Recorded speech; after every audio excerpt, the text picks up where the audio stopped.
Dito po tayo sa school ngayon. May mga gagawin tayo rito. CR at hand washing.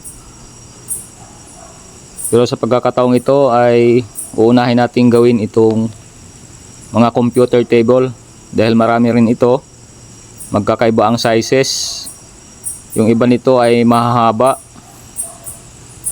Dito to ilalagay sa isang room na malaking room na kung saan ay puro computer ang laman nito.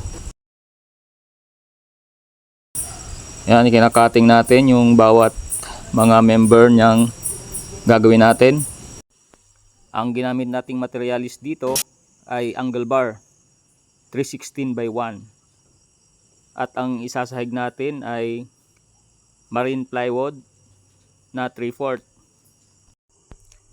Isine-set up natin to ng maayos dahil mahaba po ito para pag naglagay na tayo ng ating mga sahig ay madali na nating mailalapat.